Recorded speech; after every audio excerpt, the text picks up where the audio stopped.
tardes, queridos amigos, aquí como todos los domingos en Medicina de Cuerpo y Alma. Buenas tardes, doctora. Hola, ¿Cómo está usted? Bien, ¿y usted? Bien. Y hoy tenemos un programa muy interesante.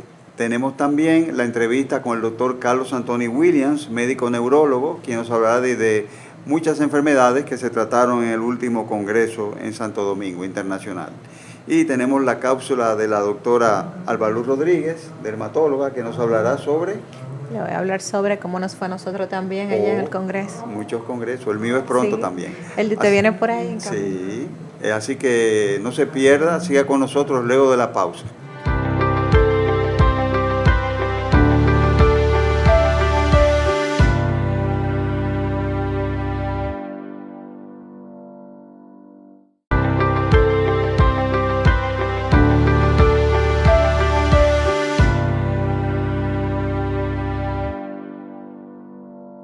Señores, estamos aquí en Medicina de Cuerpo y Alma, en el segmento dermatológico. Queremos hacer un recuento de lo que fue nuestro 22º Congreso Dominicano de Dermatología.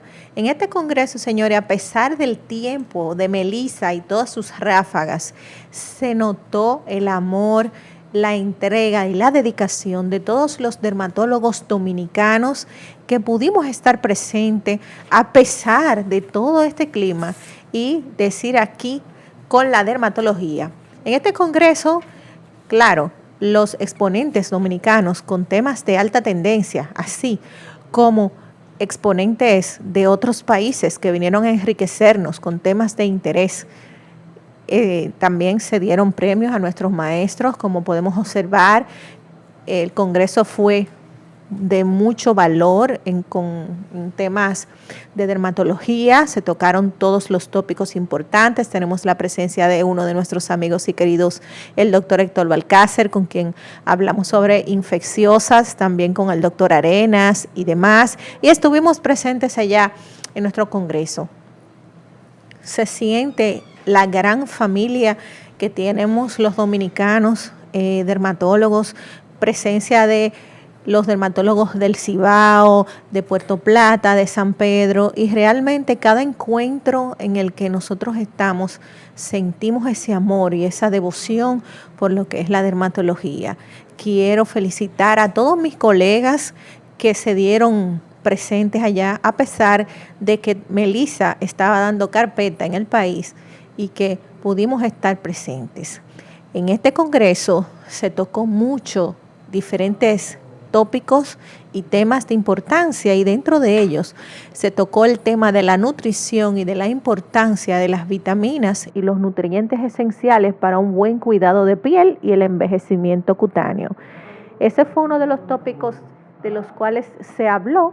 También tuvimos un precongreso interesantísimo con muchos expositores, como por ejemplo la doctora Antonella Tosti, el doctor Toledo, que fueron internacionales, así también como algunos que son nacionales, la doctora Marta Miniño, quien habló de la biopsia del cuero cabelludo y de la importancia de asistir a un tricólogo que sea dermatólogo, que conozca de piel, siendo el pelo un anexo cutáneo.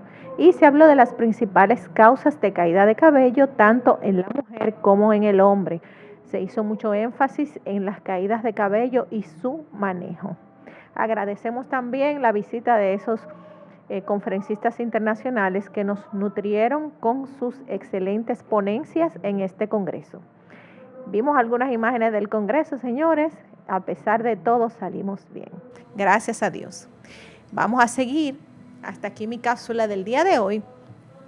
Y nuestra entrevista estrella es con el doctor Carlos Anthony Williams, neurólogo, quien también nos ilustrará sobre lo último que se dijo en el Congreso de Neurología que se hizo aquí en la ciudad de Miches sobre las actualizaciones en diferentes enfermedades neurológicas. Sigan en Medicina de Cuerpo y Alma y volvemos luego de una pausa comercial.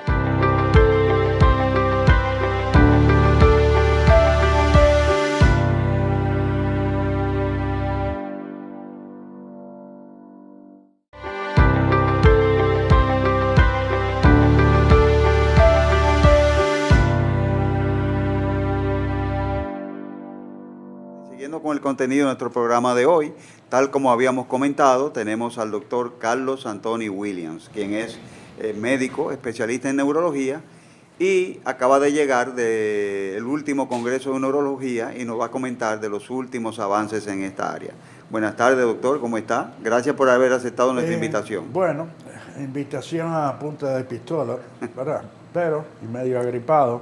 Bueno, venimos de un congreso interesante, intenso, hecho en Miches, una zona muy bonita, muy agradable, y tuvimos un congreso caracterizado por temas interesantes como la enfermedad de Parkinson, la enfermedad de Huntington, la miastenia gravis, las cefaleas, el Alzheimer y muchas otras patologías como la vasculitis, de las cuales yo no voy a hablar porque la presentación fue tan buena que hay que preparar eso, porque por primera vez en mi vida termino entendiendo bastante bien las vasculitis, por cierto. Entonces, vamos a hablar de la enfermedad de Parkinson. Primero, la enfermedad de Parkinson es una enfermedad muy importante porque debuta o se presenta especialmente después de los 50 años. La hay por debajo de los 50 años, que es muy difícil de manejo, como tenemos este actor, el de Viaje al Futuro, Fox, que encabeza una fundación. Entonces se caracteriza por pérdida de la movilidad, movimientos anormales, temblores, rigidez, la cara se va volviendo, no presenta expresión. No inexpresiva. Entonces, es una enfermedad que es importante diagnosticarla temprano, porque existen tratamientos, muchísimos, una gran cantidad de tratamientos, en los cuales no vamos a entrar en eso, pero sí vamos a entrar en algo que quiero destacar. Nuestro amigo del Baptist, Diego Torres, si no me equivoco, dio una conferencia interesantísima y hizo resaltar lo siguiente. En la imagen, en la primera imagen que se va a pasar, se ve la resonancia nuclear magnética donde se aprecia los nigrosomas. ¿Qué son los nigrosomas? Son acúmulos de células, de neuronas, en áreas que tienen que ver con el estriado, que su disminución o desaparición, que da el signo de la golondrina, nos indican que hay una enfermedad degenerativa. ¿Por qué esto es tan importante? Porque esto, hecho tempranamente, nos va a ayudar con el diagnóstico y lo entenderemos un poco más adelante. El segundo es el data scan, o sea, el estudio con medio de contraste que uno ve a la izquierda en la imagen, uno la ve el cerebro como si fuera un búho perfecto, pero a la derecha uno lo ve disminuido. Y tercero, quizás el más interesante que se comentó en el Congreso, fue el SPLICE-1, es decir, obtener una biopsia de la piel y hacer un diagnóstico temprano. Tiene una sensibilidad de un 95%. Claro, eso nuestros amigos los dermatólogos, que son los que hacen la biopsia, pues yo no le voy a hacer la biopsia a un paciente, yo no lo voy a meter y sacarle un pedazo de piel, porque eso no me corresponde, pues seguramente lo harán y nosotros podremos tener diagnósticos tempranos. Otro tema que quiero tratar ahí mismo en el Parkinson es la psicosis. Tenemos muchos problemas con los pacientes parkinsonianos porque tienen problemas de sueño, tienen problemas para voltearse en la cama, etc. Y uno de ellos es la psicosis, de la cual el querido doctor Richard Johnson, que es tan dominicano como la arepa, pero lleva un apellido extranjero, pues habló del uso de la pimavanserina.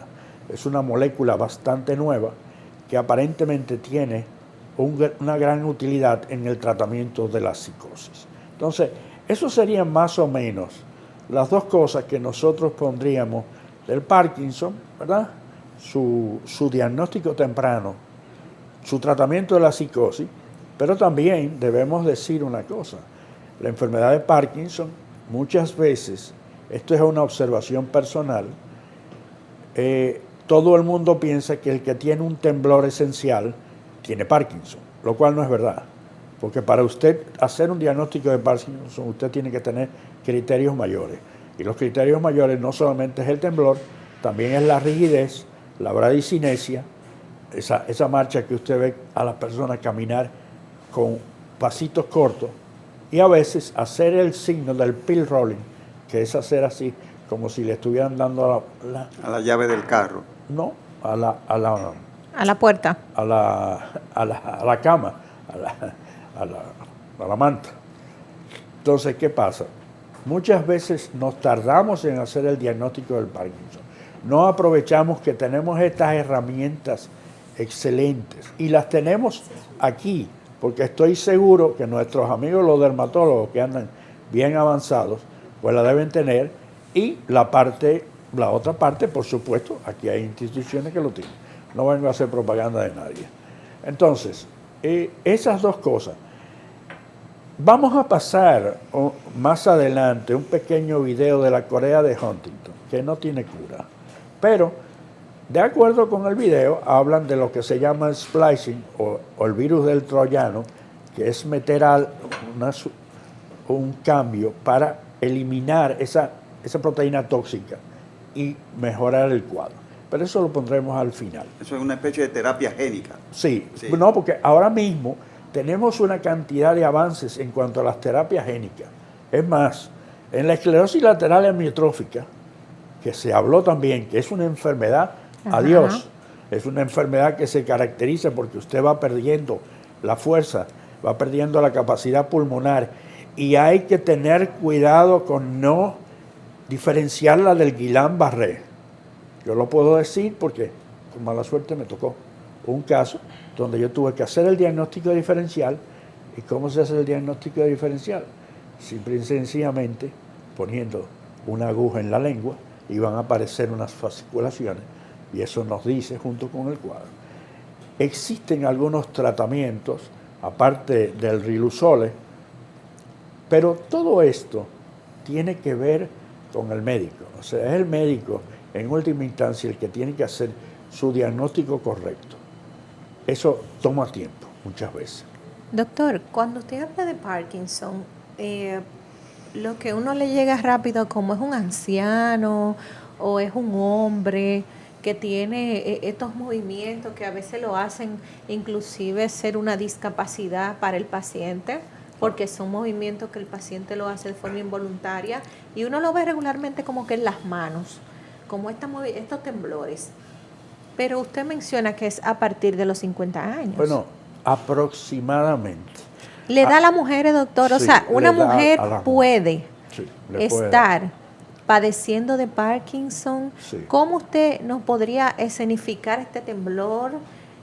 Porque llama la atención, 50 años, la gente está media joven, vamos a decir, dentro de todo, pero tal vez comiencen otros síntomas a los 50 antes de instalarse el temblor, porque usted dice que hay otros síntomas que el paciente los presenta. Síntomas intelectuales, el deterioro cognitivo, que se parecería mucho a las enfermedades neurodegenerativas, pero el problema es que el diagnóstico, doctora, lo va a hacer el examen físico y la clínica, descartando sustancias que estén tomando, medicinas que pueden producir rigidez. Por ejemplo, la flunaricina a largo plazo puede producir rigidez. Nosotros tuvimos un paciente una vez en Madrid que llegó duro como una piedra. Y en el interrogatorio, ¿qué está tomando usted? Flunaricina. ¿Cuánto tiempo tiene? 1 año. ¿Cómo? Pero usted, no, yo no volví donde el doctor. Y claro, tenía un síndrome pseudo-parkinsoniano, porque no era un Parkinson.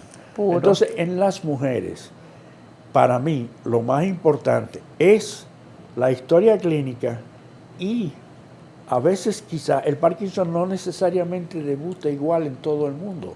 Hay a veces Parkinson hemipléjico que afecta, y hay que diferenciarlo de un accidente cerebrovascular. Y también hay que decir que usted puede tener trastornos vasculares que degeneren en una alteración parecida al Parkinson.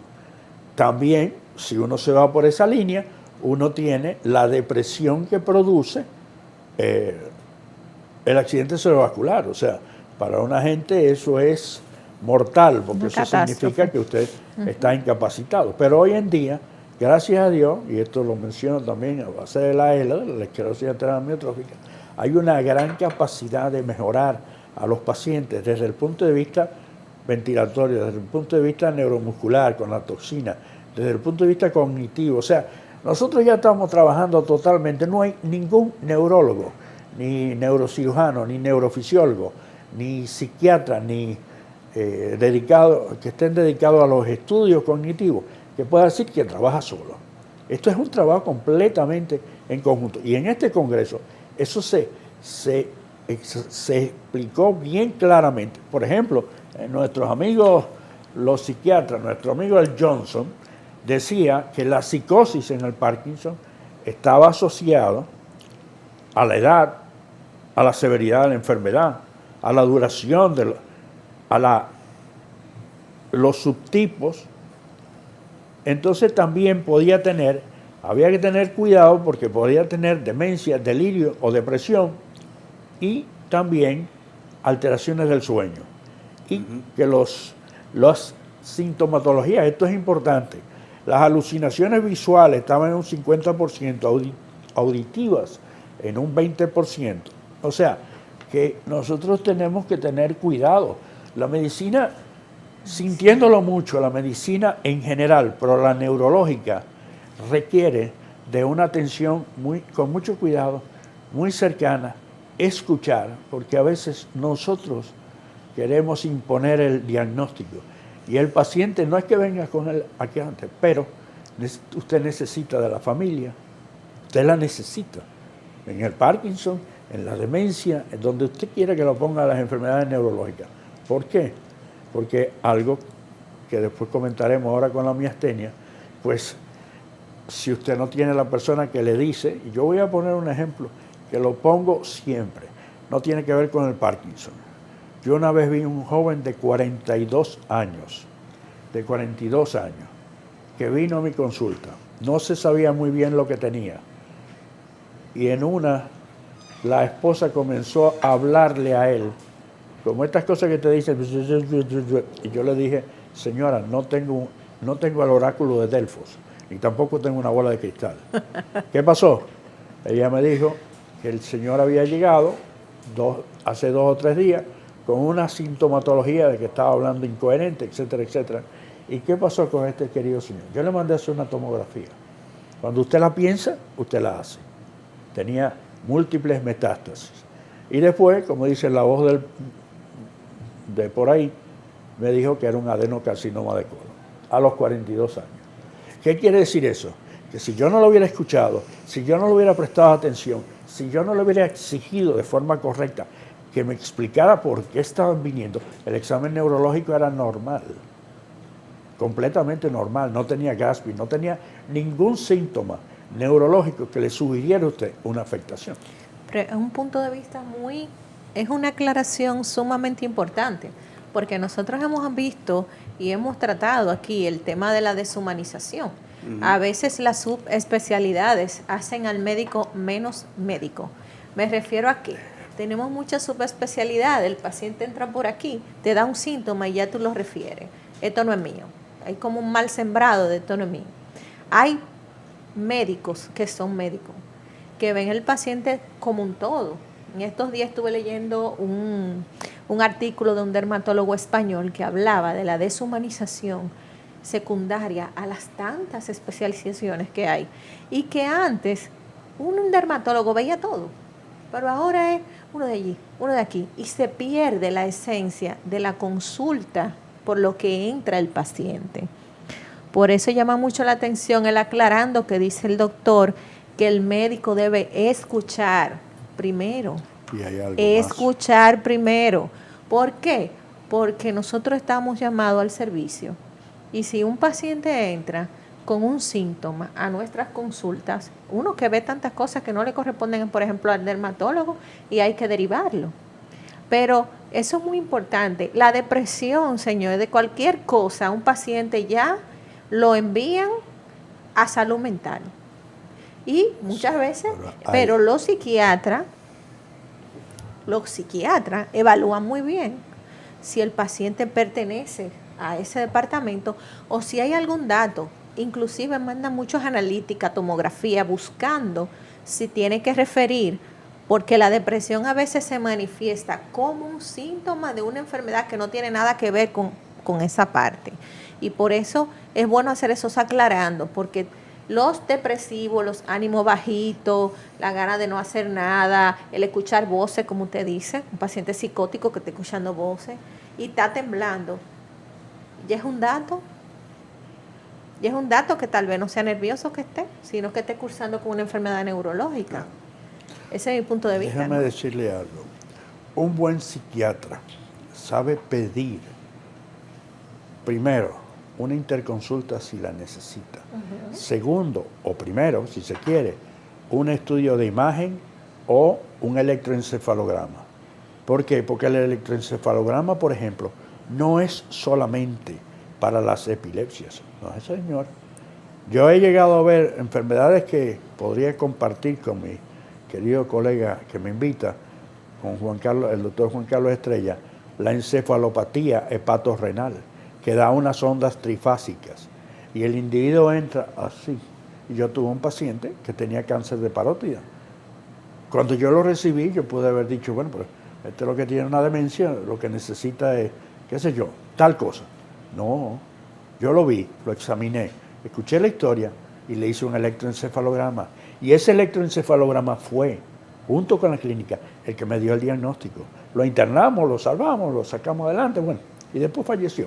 Pero falleció por su problema de base, su cáncer de parótidas, que a pesar de todo lo que se había hecho, había mejorado, pero al neurólogo le trajeron eso.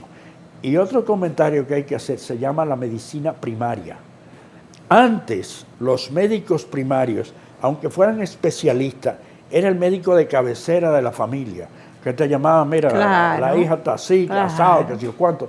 Entonces, aunque no fuera tuyo, tú decías, ven, tráela, vamos a revisarla, vamos a examinarla, mira, yo creo que va por aquí la cosa, vamos a pedirle tal y tal cosa, y pensemos en enviarlo a tal. O sea, porque es que la medicina no es solamente, yo voy a ver una cosa y ya, yo se la voy a referir. Los referimientos tienen que estar bien justificados, porque en esta medicina masificada actual, no aquí no, en España, en Estados Unidos, en todas partes del mundo, es una medicina masificada. Por lo tanto, a usted le ponen 15 minutos para ver al paciente. Y cuando yo trabajé en el hospital Aybar, cuando yo tenía un paciente difícil, yo decía, usted necesita una segunda cita, póngalo para tal día. ¿Para qué? Para poderlo completar, porque yo no lo puedo festinar. El paciente viene, como dice la doctora, buscando un servicio, y ese servicio yo se lo tengo que dar. Entonces, la famosa que la inteligencia artificial nos va a sustituir. Déjenme decirle una cosa, en una de las conferencias de electroencefalografía dado por nuestro querido amigo Francisco Taberita, como le dicen cariñosamente, se habló del uso de la inteligencia artificial en los electroencefalogramas y no sustituía para nada la interpretación. Es decir, ayudaba más o menos a programar una serie de cosas, pero era usted con su ojo clínico el que iba a hacer el diagnóstico definitivo. Y así pasa en todo. Carlos, me llamó mucho la atención que mencionaste la biopsia de piel como parte del conjunto de diagnóstico del Parkinson. ¿Qué manifestación puede haber en la piel de un Parkinson? Bueno, en los nervios, a nivel de la inervación nerviosa. Yo creo que hay una alteración. No te puedo hablar con mucha profundidad porque la pura verdad es que yo lo vi, me quedé sorprendido y entonces me pareció interesante ponerlo, pero las manifestaciones, yo creo, por ahí está, que se encuentran ciertas alteraciones de una sustancia y como estamos hablando de un programa de educación, pues lo más probable es que el que lo vea pues va a averiguar quién hace esa biopsia aquí, porque tiene un 95% de especificidad. Y esto es del Baptist Hospital en Miami, que nuestro amigo vecino boricua, que es el jefe de todo esto, trajo esas cosas nuevas. Entonces me pareció muy interesante. ¿Qué uno va a encontrar? lo más probable que va a pasar lo mismo que cuando uno decide hacer un diagnóstico de psoriasis, ¿verdad, doctora? Y uno pide una biopsia, bueno, pues esa es del campo del dermatólogo y nosotros lo integraremos al estudio. Bueno, estamos en Medicina de Cuerpo y Alma. Vamos a una pausa comercial y en breve volvemos con la entrevista en esta tarde.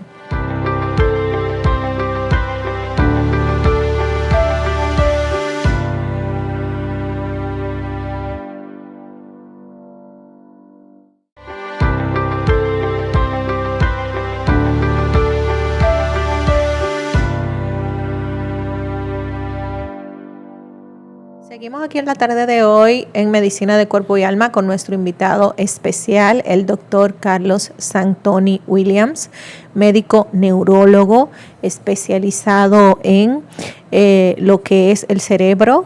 Eso es un neurólogo y estamos hablando sobre diversos temas que fueron tratados en el reciente congreso de neurología, en donde el doctor tuvo la participación y estamos compartiendo las actualizaciones que se dieron en este congreso tan importante. En el anterior segmento, el doctor nos habló sobre la enfermedad de Parkinson. En este momento, el doctor nos va a traer algunas informaciones importantes acerca de la demencia y el Alzheimer, que son dos condiciones diferentes. El doctor me corregirá si es lo mismo decir demencia o Alzheimer, porque demencia hay como muchas.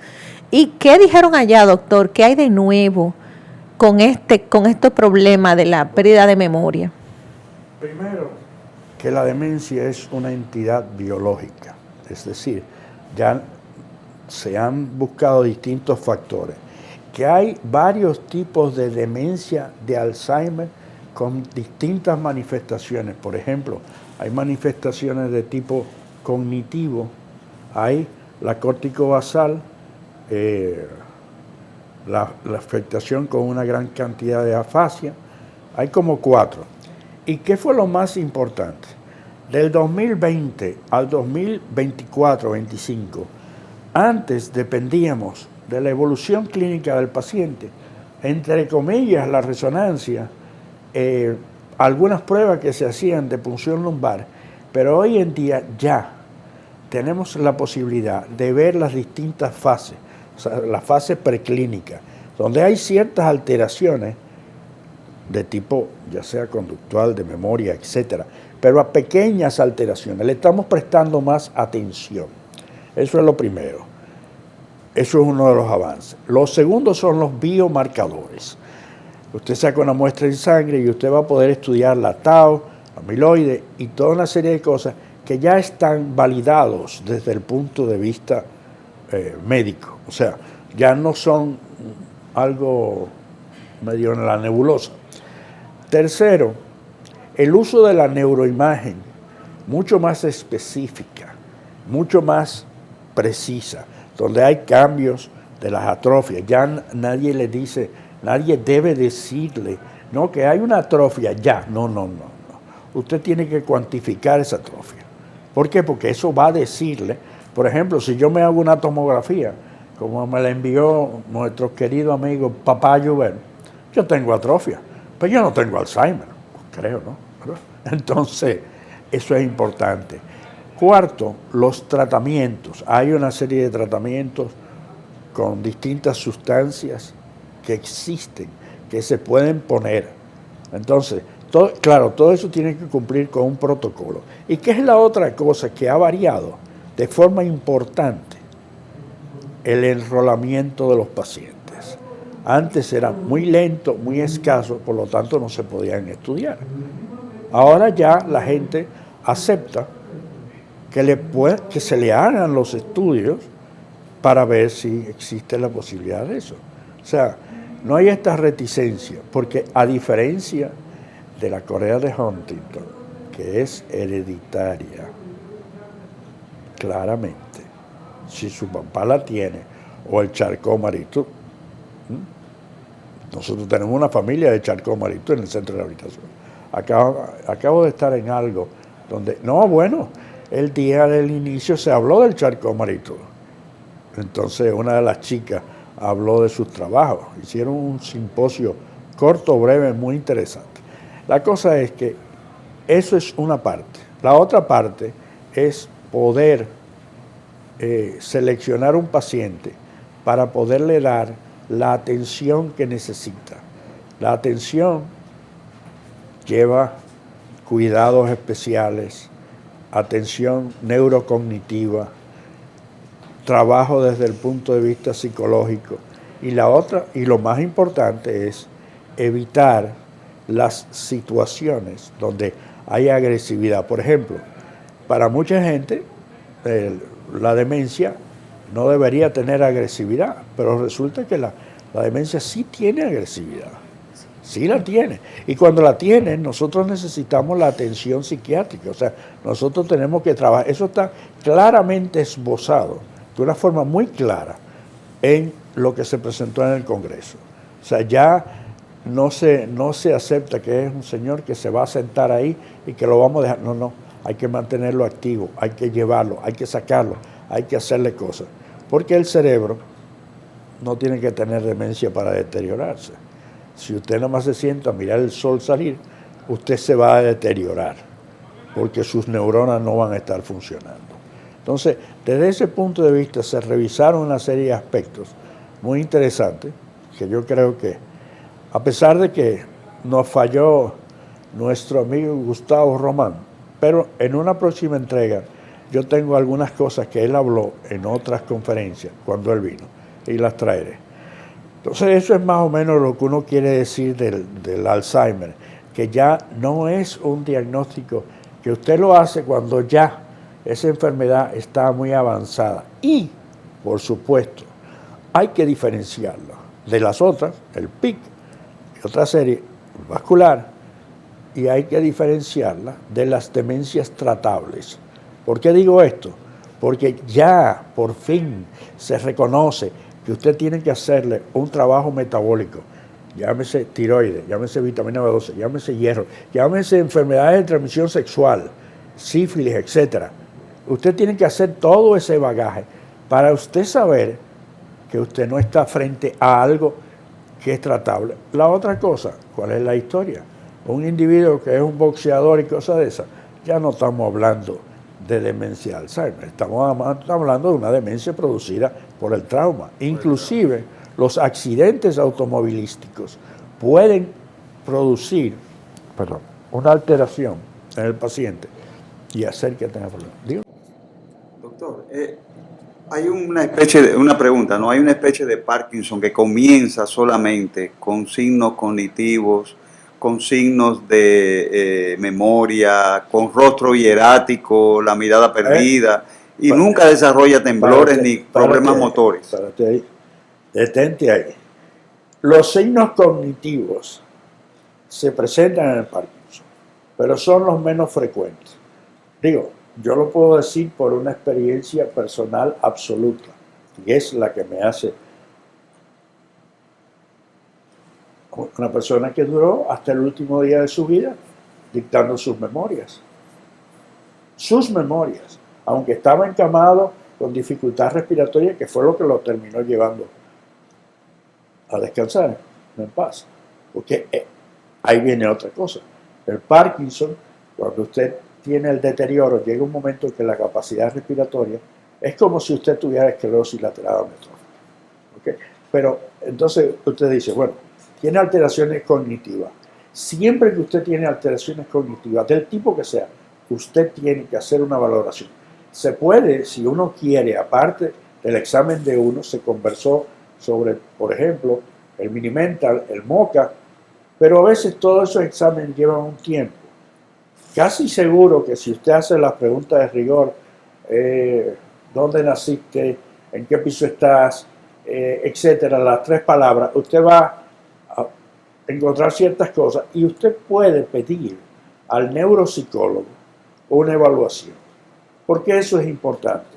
Porque va a precisar más las áreas que están afectadas y eso le va a ayudar a usted en el trabajo. Porque si usted debuta con un problema cognitivo, ¿qué usted va a hacer? No, yo lo voy a tratar preventivamente como si fuera un temblor. No, no necesariamente. No necesariamente.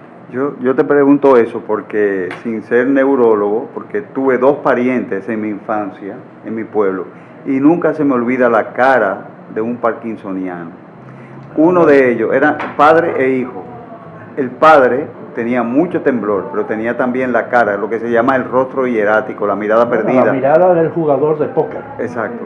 Y el hijo tenía un síndrome como de agitación.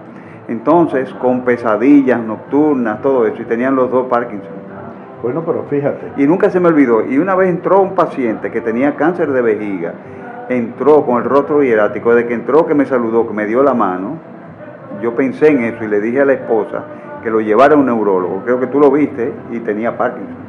Sí, pero lo interesante del rostro del Parkinson es que hay otras patologías, muy raras, por supuesto, parálisis supranuclear progresiva y otras, el rostro del indio moicano, pero el rostro te llama la atención, aunque a veces yo he tenido algunos parkinsonianos que están sonriendo y de lo más contentos, pero ahí tú acabas de presentar la dicotomía entre 2 pacientes con Parkinson con sintomatología diferente, uno con un tipo de sintomatología y el otro con otro. Por eso es que estamos diciendo que la parte psiquiátrica es tan importante. Y volvemos a lo que dijo la doctora. El psiquiatra que, por ejemplo, ve a un señor que entra, qué sé yo qué, o el geriatra, tiene que saber, bueno, pero espérate, esto yo tengo que mirar más de cerca. Entonces, porque hay un síntoma príncipe con lo que uno entra al consultorio. Yo le pregunto a la gente, ¿qué es lo que más le molesta? Antes de mirar la historia pasada. Bueno, el temblor. Vamos a ver, ¿cómo es el temblor? ¿Es un temblor de reposo? ¿Es un temblor que usted no puede escribir nada? Porque hay otra categoría que hay que tener cuidado, las distonías, que tienen movimientos que no son parkinsonianos. Y el Parkinson tiene otra cosa, temblor cefálico, movimiento. No es un tic. No, eso no es ningún tic. Entonces eso es importante, clasificar bien al paciente. Doctor, dentro de, en otro ámbito de los temas que usted mencionó al principio, que se trataron en el Congreso, habló de la miastenia gravis. Bueno. Queremos saber, doctor, cuáles son esos signos cardinales que debemos nosotros los especialistas a veces tomar en cuenta, o los médicos, para darnos cuenta cuando una persona está padeciendo de esta condición que es neurológica. Lo primero es el cansancio. ¿Por qué el cansancio? Comentamos fuera de cámara. A veces se piensa que es psiquiátrico, se piensa que es psicológico, lo que sea. Exacto. Pero un cansancio que usted se levantó bien por la mañana, aunque usted no sea un atleta, y por la tarde ya usted no puede abrir los ojos, anda con los párpados hacia abajo, así, completamente. Ese es un signo importante. ¿Cuál sería otro? Dentro de lo que se puede, pero eso es muchas veces cuando ya está muy avanzado. La dificultad para respirar, la debilidad generalizada. Pero para mí, quizás el cardinal es el cansancio, que usted tiene que descartar. Usted puede llegar a la consulta de un psiquiatra y usted tiene que estar seguro de que esa persona no tiene una miastenia. ¿Y cómo se diagnostica? Los anticuerpos antirreceptores de acetilcolina. Una prueba que se hace y se manda para afuera. Así mismo, doctor, uno le pone. Anticuerpos antirreceptores de acetilcolina. Pero hay unas subdivisiones que ahora los laboratorios nos tienen locos, preguntándonos si quieres esto, quieres aquello. ¿Por qué? Porque hay unas categorías secundarias, que son el Eaton-Lambert, que es la miastenia debido a un cáncer de pulmón. Y el tercero, voy a decir porque tanto el doctor Estrella como yo, como vecino, hemos visto, es la miastenia como síndrome secundario a un problema de tipo, por ejemplo, COVID, enfermedad viral, que casi es como el Guillain-Barré. Wow. Entonces, ¿qué pasa? usted tuvo COVID. Bueno, pues el COVID afecta. Ya esa definición de antes, que nada más afectaba el pulmón. No, señor. Pero está bien, afecta el pulmón, puede afectar el estómago, puede afectar el sistema nervioso periférico. O sea, hay una clínica en Inglaterra que nada más se dedica a evaluar los síntomas periféricos del COVID. En ese caso que me mencionó el doctor Estrella, es muy importante que esa persona, aparentemente, la causa de esa miastenia, problema inmunológico, fue el COVID. Ahora, ¿cómo te dejó? Te dejó mal, te dejó discapacitado desde el punto de vista pulmonar. La persona a la que yo me refiero no puede subir por escaleras, no puede, porque no tiene capacidad pulmonar para hacerlo, porque perdió eso. Entonces, bueno, tratamientos respiratorios, rehabilitación. Y yo tuve una atleta, una pobre atleta, que era atleta, bailarina, qué sé yo cuánto, que le dio COVID 3 veces y tenía una afectación pulmonar brutal. Entonces, nosotros sabemos que la miastenia, que tiene tratamiento, porque son los glucocorticoides, se utilizan la plasmaferesis, se utilizan otras sustancias, y hay un elemento donde si es vulvar, usar esto, aquello, que estaría ahí en la vista fija, pero bueno. Entonces, la gente a veces dice, no, pero la miastenia no se ve. Sí se ve.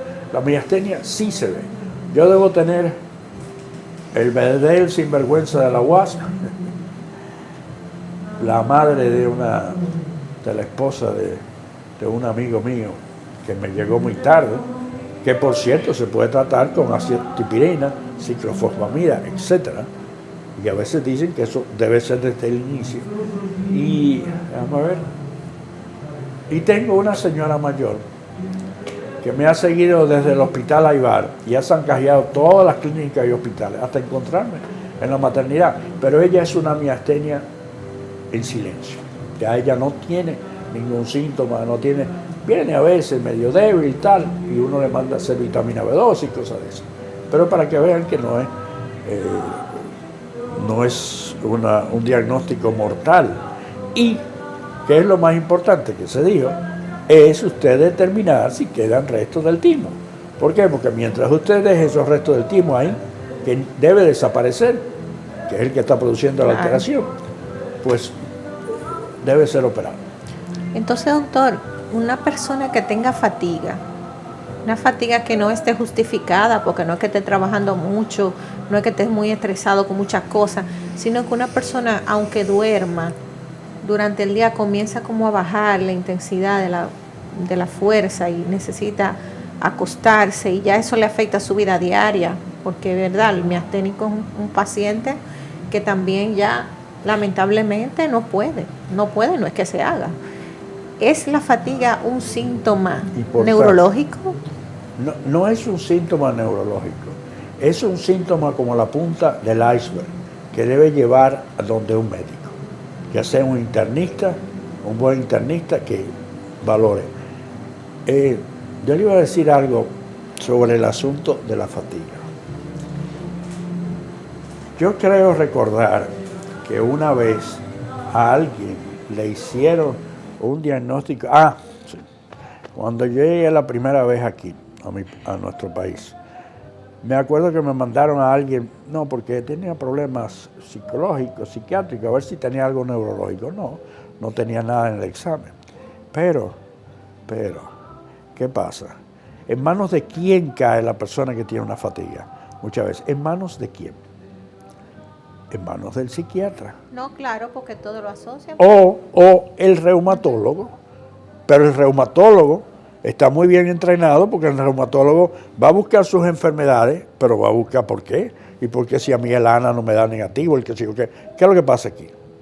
Entonces, la fatiga para mí, es más, en la diabetes, la fatiga ya es un síntoma princeps de inicio. No importa que usted no orine mucho, que coma mucho, que tome mucha agua. Si usted tiene fatiga, búsquelo, que puede ser que usted sea diabético o esté en una fase inicial de la diabetes, antes de que se convierta en una diabetes. ¿Cuál sería, doctor, la pregunta clave para saber si la persona tiene miastenia? ¿Qué yo debería pregunta de clave. preguntarle a ese paciente que tiene, que tiene el cansancio extremo? La pregunta clave es ¿cuándo le comenzó? Y si usted tiene algo antes. Porque, por ejemplo, si usted tuvo un virus y entonces desarrolló la fatiga, entonces eso mismo que acabamos de hablar le permite a usted orientar hacia dónde. Porque, ¿de qué está precedida la miastenia? Que, por cierto, hay cuadros que son refractarios y entonces llevan unos tratamientos muy complicados que no vamos a tratar aquí. Como hemos dicho, la fatiga, pero también la parte neuromuscular, la debilidad. O sea, yo me levanto por la mañana bien como si yo fuera Clint Eastwood. Bueno, tiene 95 años, pero bueno, me levanto y voy sin razón alguna. Porque el trabajo no quiere decir que usted tenga que estar cansado. Usted puede estar cansado mentalmente, físicamente, usted está fuera de forma, pero no necesariamente porque esto es algo que persiste. Esto no desaparece un día. Nos metieron trabajo hasta las 10 de la noche y yo estoy listo. Bueno, está bien, pero no. Tú te fuiste temprano a tu casa y tú estás fatigado y tienes tosis palpebral bilateral, que eso es un signo muy importante. No quiero que me mate mi amigo el oftalmólogo, ¿verdad? Si dijo que vaya a parar al oftalmólogo, pero estoy seguro que un oftalmólogo que ve a un paciente con tosis va a pensar, esto de verdad, claro, tosis que yo tengo que operar para que se revierta, o es esto un signo de miastenia, o es un signo de alguna afectación vascular en áreas que tienen que ver con la musculatura ocular. Del ojo. Pero eso del cansancio, la fatiga, es un síntoma muy abierto, muy abierto. Sí. Que me acuerdo de aquella simbología griega de Sísife, el hombre que quería empujar una piedra enorme hacia la cima de una montaña. Nunca lo logró y nunca se cansó. Bueno, pero eso es, está bien. Claro. Eso es historia. Rápidamente, doctor, que ya casi estamos terminando el programa. Háblenos un poco de la enfermedad de Huntington. Bueno, la enfermedad de Huntington... Hay un videíto del Huntington. Sí, pueden pasar, por favor. Es una enfermedad hereditaria, es una enfermedad progresiva que afecta los movimientos, el intelecto y no tiene reversa. O sea, quizás haya habido algún elemento nuevo, cosa de esa. Y yo personalmente le pido excusa a la distinguida doctora que dio la conferencia, ¿verdad? We just successfully treated Huntington's for the first time in human history. For around 1 in 10,000 people, the Huntington gene has too many repeats of the glutamine. Le hicieron la famosa teoría del caballo de Troya. Le metieron con el splicing y entonces eliminaron la aparición de la toxicidad. Miren cómo se ve la señora. Y está descrito de hace más de 100 años. Es decir, eso no se lo inventó nadie en esta época. Es Stanford y la Synthetic. Entonces, y ahí está la explicación de lo que ellos están haciendo. Por cierto, esos resultados no están publicados. Bueno, eso será tema de otro programa, doctor, ¿verdad? Porque yo veo que no es tan infrecuente, se ven una de cada 10.000 personas.